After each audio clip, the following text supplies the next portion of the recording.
Sir, double murder કેસમાં આરોપીની ધરપકડ છે. શું હકીકત છે ને તેને હત્યાનો પ્રયાસ આત્મહત્યાની કોશિશ પણ કરી છે? શું રાજકોટ શહેરમાં પેડક રોડ ઉપર આવેલ ભગીરથ સોસાયટીમાં મનસુખભાઈ ડાભી તથા અલ્પેશભાઈ સાબરિયાને તારીખ 17ના રોજ સિવિલ હોસ્પિટલમાં દાખલ કરવામાં આવેલ, જ્યાં તેઓ મરણ ગયેલો.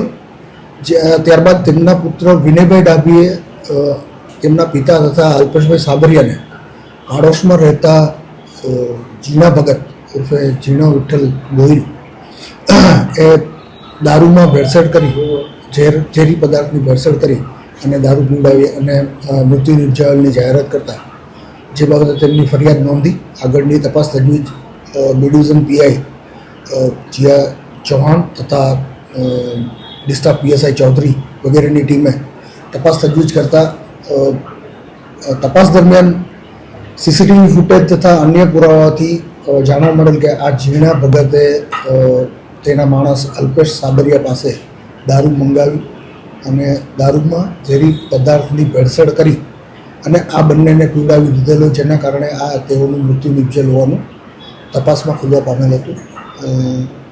આ આરોપીના ઇન્ટ્રોગેશન દરમિયાન આરોપીએ પોલીસ તપાસમાં અડચણ નાખવા તેમજ પોલીસ ઉપર પ્રેશર લાવવા માટે થઈને આત્મહત્યાનો પ્રયાસ કરવાની કોશિશ કરેલ. હાલે આરોપીને સિવિલ હોસ્પિટલમાં દાખલ કરવામાં આવેલ છે.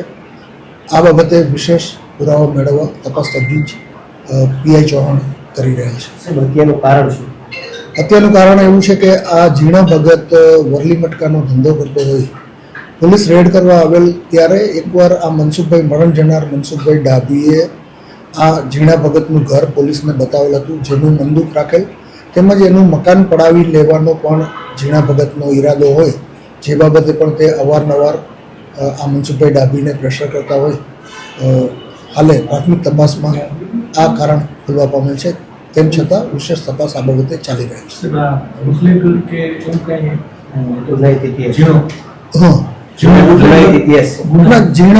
જીણા ભગત વરલી મટકાનો ધંધો કરતો હોવાનું જાણવા મળેલ છે. તેના વિરુદ્ધ પોલીસ સ્ટેશનમાં ગુનાઓ પણ દાખલ થયેલ છે.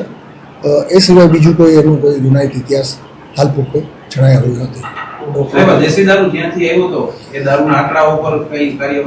એ બાબતે દેશી દારૂના જેટલા ત્યાં વેચાણ કરે છે તે તમામ ઉપર રેડો કરવામાં આવી રહેલ છે, અવારનવાર રેડો કરવામાં આવી રહેલ છે. તેમજ આ બાબતે ક્યાંથી આવેલ તે બાબતે પણ વિશેષ તપાસ ચાલુ છે.